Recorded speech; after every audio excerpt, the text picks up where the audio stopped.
Open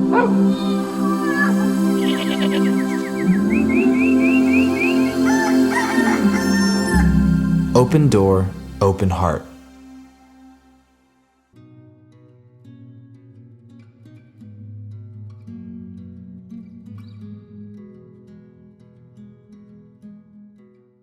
Hi volunteers, welcome to the Fearful Dog training video. Thank you for joining us to learn how to give loving TLC to some of our more shy and scared dogs while spending time at the shelter. First, thank you so much for being willing to work with some of these dogs. They appreciate it, and so do the staff. We love to see them grow, and we love to see the progress that they are able to make while in our care. And a lot of that is due to people like you who are willing to work with them and spend that extra time. In this video, we'll go over the shelter philosophy. We'll talk about some common behaviors that we see in fearful dogs at the shelter. We'll go over some tools and talk about proper signage on the kennels, as well as talk about some different tactics that you can use while working with fearful dogs. To begin, the goals of Dog TLC when working with fearful dogs at the shelter is simply to provide positive socialization to dogs and allow them to warm up to a variety of people. You're also providing behavior observations to staff, which assists us in deciding the next best steps for these dogs, whether that be a foster home, adoption, or transferring to a placement partner.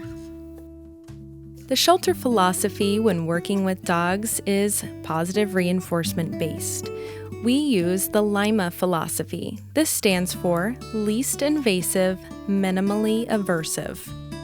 The meaning for this is that every interaction allows us to interact with the animals with the least amount of influence that controls their choice, and with the least amount of force, stress, or restraint. No punishment is allowed.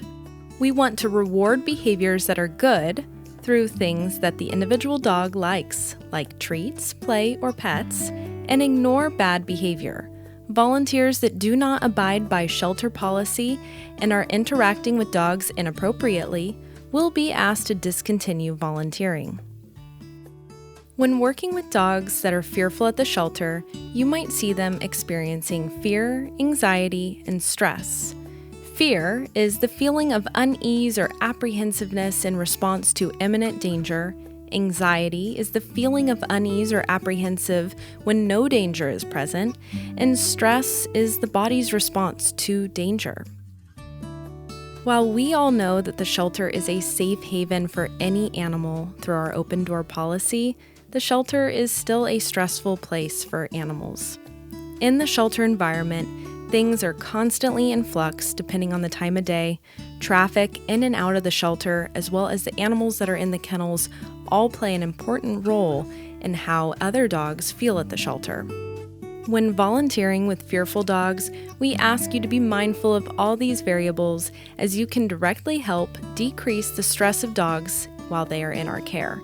The less stressed the dogs are, the more relaxed their behavior tends to be, and then they get adopted more quickly.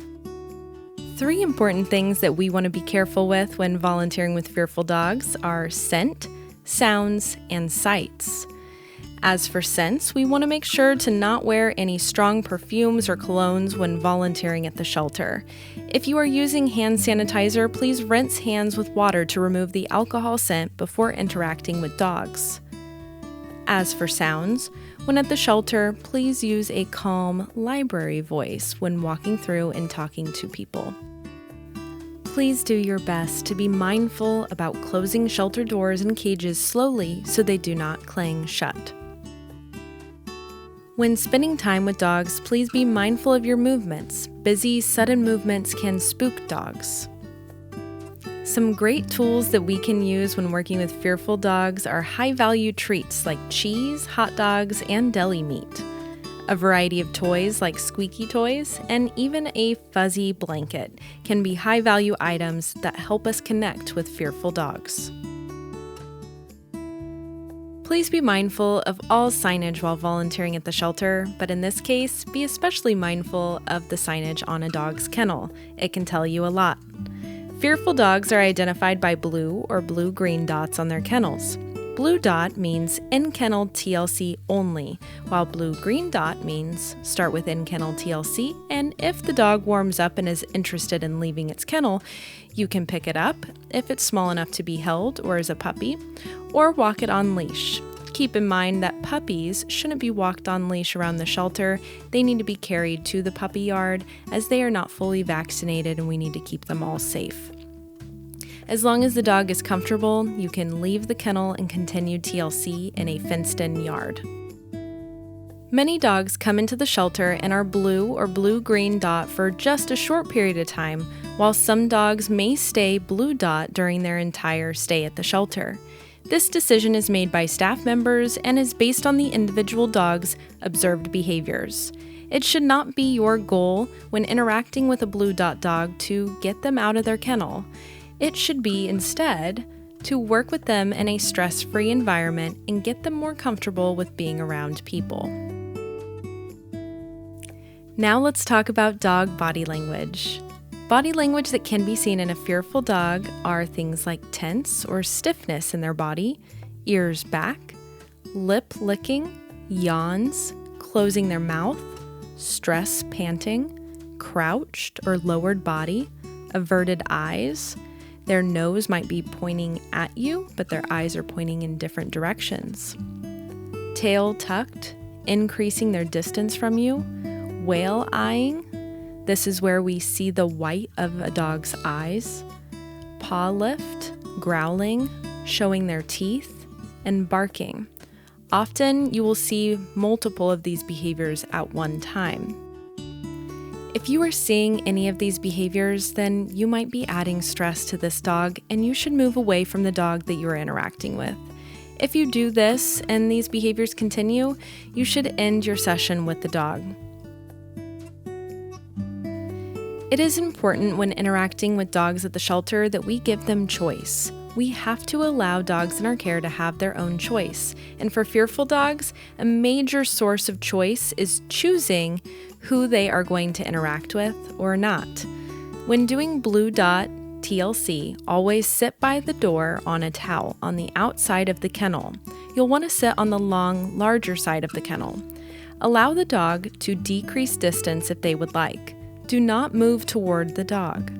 If the dog wants to stay on the other side of the guillotine, that's okay, let them.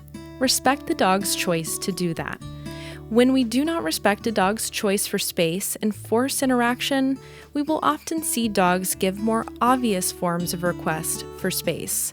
This can look like showing teeth, barking, growling, snapping, lunging, and even biting.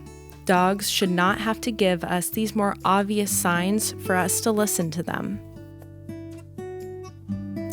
Now let's talk about a fun method we can all use to interact with fearful dogs while at the shelter. This is called Treat Retreat, which was developed by Susan Clothier in 1994. This is a powerfully effective technique used to help socially shy dogs feel more comfortable when interacting with and being around people. You want to start outside the outer kennel door with your body positioned sideways. Toss a treat in the kennel towards the guillotine spot. As the dog is eating the treat, move away from the kennel door. Repeat this several times. If the dog is making progress with this, progress in this case is considered that the dog has relaxed body language and is eating the treats when tossed 100% of the time, then go ahead and proceed to the next step, which is sit on a towel facing the kennel wall, inside the kennel next to the kennel door, with the door closed so that the dog cannot get out. Go ahead and toss treats towards guillotine door. If the dog eats it, toss a treat past the dog, away from you. Allow the dog to get the treat. If the dog walks toward you and is decreasing distance between you both, toss the treat past the dog again. Continue this for about 5 minutes and then pause. By doing this, we are changing the conditioned emotional response of a stranger. We are helping the dog realize that instead of presence of a person being scary, the presence of a person is good. The treats are helping us condition from the first emotional response to the second.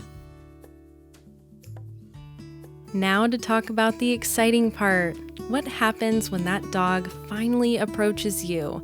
All that hard work is paying off. When a dog becomes comfortable and approaches you, sit on the floor facing towards the wall and allow the dog to sniff you. You can lean back or away, but don't lean toward the dog. Keep the social pressure off of the dog and just ignore them. You can read a book or scroll on your phone. Just because a dog is investigating you and sniffing you doesn't mean that he wants to be pet. We don't want the dog to think that every time they feel comfortable to approach a person, that they will be touched. As the dog becomes comfortable, which may look like the dog climbing into your lap or hanging out near you or next to you for longer periods of time, you can scratch them briefly under the chin and then pause again. Does the dog leave? Do they stay? Do they move even closer towards you? If the dog moves towards you, repeat that scratch under the chin. Continue this process for a few more minutes. This is called consent petting. At this point, please do not reach over the dog's head to pet or attempt to pick them up. If you are taking a blue-green dot out of the kennel, always leave the leash dragging on the dog. Push the stopper down on the slip lead and leave the leash on the dog. This keeps the leash secure while the dog walks around the yard. This also allows you to pick up the leash to bring the dog back to the kennel instead of having to put the leash over the dog's head and/or chase the dog around the yard. Do not walk off property with a blue or green dot dog. They should be going to enclosed yards like the agility yard, cement yard, or gravel yard, just in case something scares them and they get off leash. Lastly, it is important to write any progress made on TLC cards. You can notate what treats you used if a dog really seemed to make progress with a certain type, but just in general, let us know the good, the bad. We want to know what's going on with this dog. That concludes the Fearful Dog TLC training. Thank you so much for being willing to work with some of the fearful dogs while spending time at the shelter. We appreciate it, and so do they.